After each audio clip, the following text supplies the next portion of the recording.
I am Optimus Prime. And among Linkin Park's many hits, their 2004 single, Breaking the Habit, consistently ranks as one of their all-time top songs.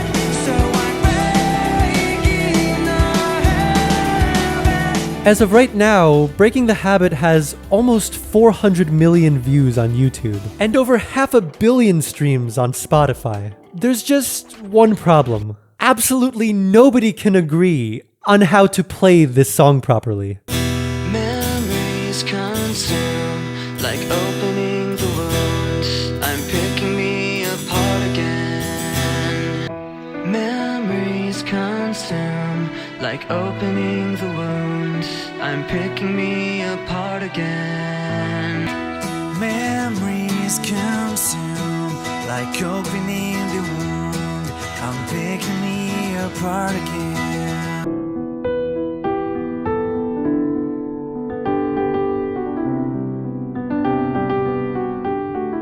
There are dozens of Breaking the Habit covers that you can listen to on YouTube, and even after adjusting for key, almost all of them use their own unique chord progression.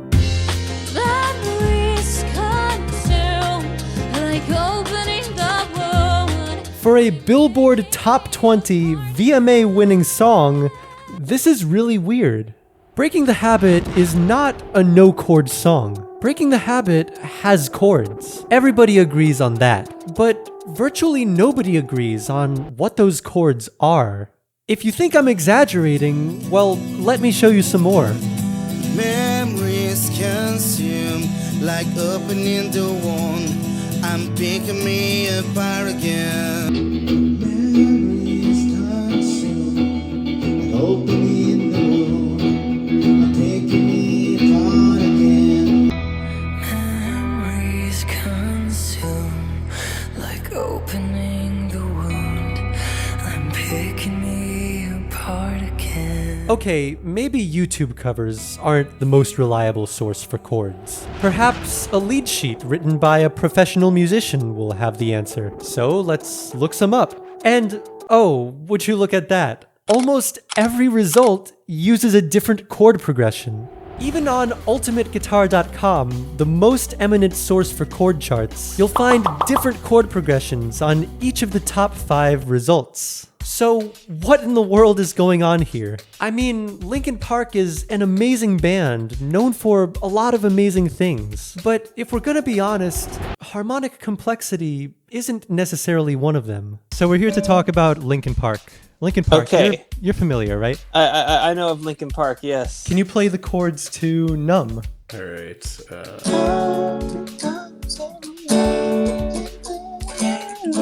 Feeling so faithless, lost under the surface. Yeah, I know the magic 4 chords. Big whoop. Do you think you could play the chord progression to In the End? I want to give it a shot. One thing, I don't know why. It doesn't even matter how hard you try. In the end, it doesn't even matter. Nice. Okay, now I've got a more interesting one for you. Yeah. Do you think you can try to play the chords to Breaking the Habit? No. Let's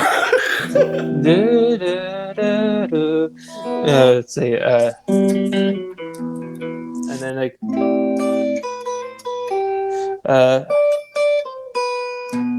Is that right? No, I mean there's something else.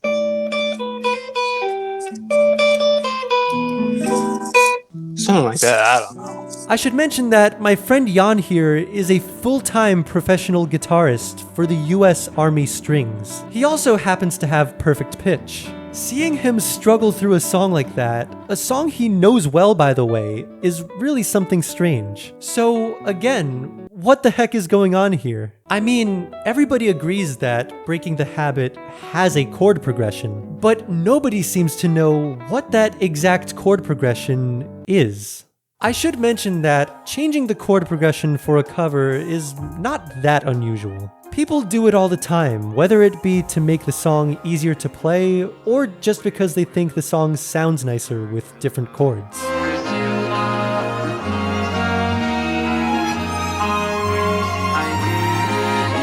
But Even with these changes, there still is a general agreement on the original intended chord progression, a consensus on what can be heard on the original recording. But Linkin Park's Breaking the Habit doesn't have one. Everybody who listens to the song seems to hear something different. I don't know about you, but I want to get to the bottom of this. I think the only thing left to do at this point is to look directly at the source material itself. Let's find out exactly what makes this mainstream hit song so mysterious. I took the time to transcribe the entire song into sheet music.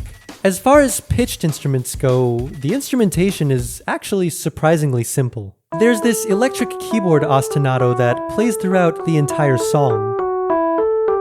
A single guitar that plays either this or this. A luscious string section with 3 voices.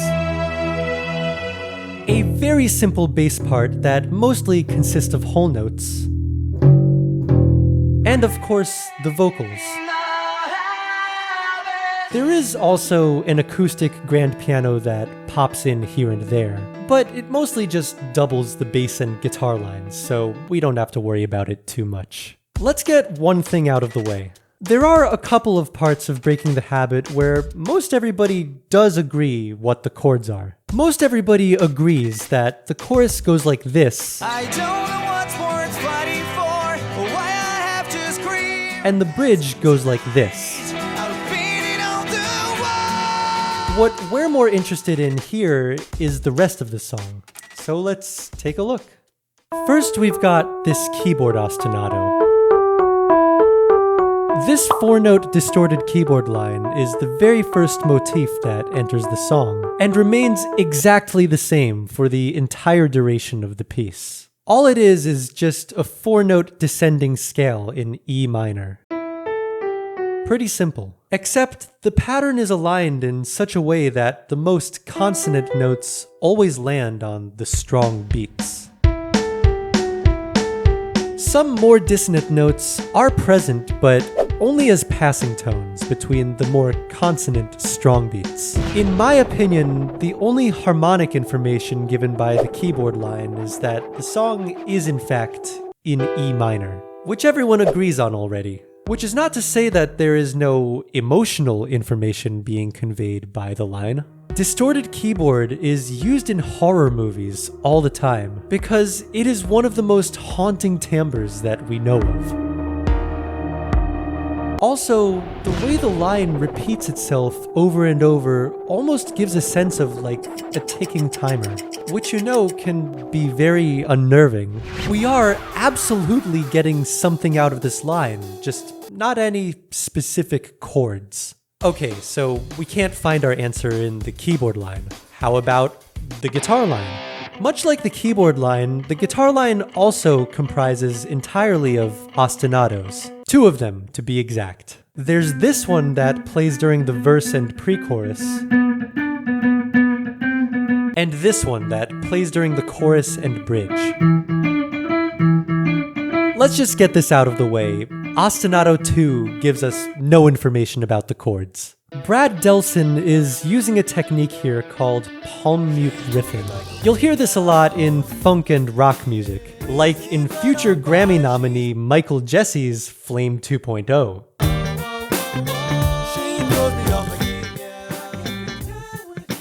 It sounds awesome and definitely helps the song sound more rock and roll. But again, it's not really telling us much about the chords. How about ostinato 1? Ostinato 1 does contain a little more harmonic information. It's an oscillating pattern that alternates between B and D to B and C. B and D partially outline a B minor, or a nice G chord, or an E minor 7. B and C partially outline a C major 7 chord, albeit kind of a strange sounding one. Okay, so we have our first context clue for the verse. Maybe something to do with G or E minor 7 or C major 7 chords? However, like I said earlier, the guitar only gives us a partial outline, so we can't quite form any conjectures yet. Let's look at the bowed strings then. This is where things start to get a little more interesting. Breaking the Habit has a very prominent, very luscious sounding strings section. Believe it or not, this is actually not a synth. They're real violins and real cellos played by real people, not something you hear on every rock and roll tune. The line starts out like this. Memories consume, like opening the wound. I'm picking me apart again. So what we've got here is a monophonic violin line playing a very basic arpeggiation of an E minor chord, with the one exception of this very prominent F sharp. F sharp is quite notably the defining scale degree of a D major chord. It sounds to me like a leading tone, taking us from D major to E minor. So no definitive proof yet, but it sounds like these two bars could maybe be a D major chord. At the pre-chorus, we get two additional string lines. A cello playing in octaves with the violin, and a second cello doubling the bass line. I'll touch on the bass line later, so we don't have to worry about this lower cello for now. As for the higher cello playing with the violin, well, octaves sound cool and definitely give the song more body, but they don't exactly give us any additional harmonic information. The main line is just a 4-note descending scale in E minor. Kind of like the keyboard ostinato, except much more dragged out.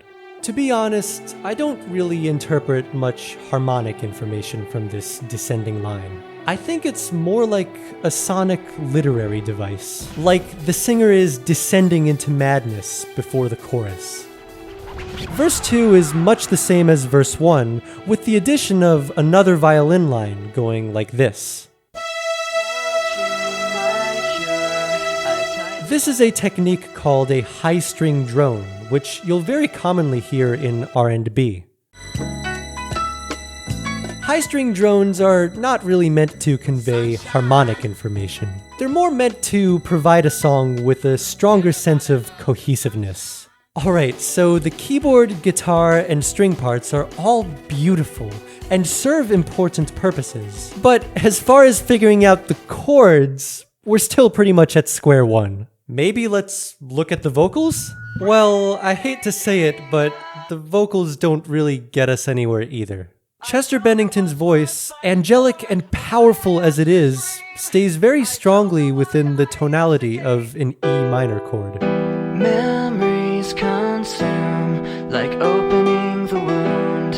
I'm picking me apart again. That is right up until the pre-chorus. The pre-chorus absolutely screams G major. I don't want to be the one the battles always choose, 'cause inside I realize that I'm the one confused. Okay, so maybe the pre-chorus centers around a G chord? We've got more context clues, but still nothing definitive. Surely the bass will tell us what chords we are meant to play. I mean, bass is the king of tonality. Every chord starts with that rumbling fundamental pitch. Well, the first verse doesn't have any. Yup, there is absolutely no bass to be found in the first verse or the first pre-chorus. So, on to verse 2. Okay, here we've got something. Our bass line starts out with an E, alright. Then it moves down to a D. Okay, now we're getting somewhere. It goes back up to an E, then it moves up to an F sharp for just a moment before going right back down to E? Clutching my cure, I tightly lock the door. You're gonna hate me for saying this, but I don't think the bass line gives us the information we need to figure out the chords. Sure, there is some movement away from E, but these scant Ds and F sharps are nothing but decorative neighboring tones. I really don't think that they're meant to convey any specific harmonic information. I really think these notes are just there to make the bass line a teeny bit more spicy. The pre-chorus, by the way, is much the same, except it's based around a C tonality. 'Cause inside I realize that I'm the one. So there goes my earlier hypothesis about the pre-chorus being in G. Now you might be screaming at me, Michael, what are you doing? You can't deduce chords by looking at a bunch of monophonic lines. That would be like trying to tell the flavor of a soup just by tasting each individual ingredient. You have to look at how the parts interact with each other. Alright, I hear you. So let's do some good old-fashioned full score Roman numeral analysis. Bar 1 starts out with all E's and B's. However, this brief G natural in the keyboard tells us we've got an E minor.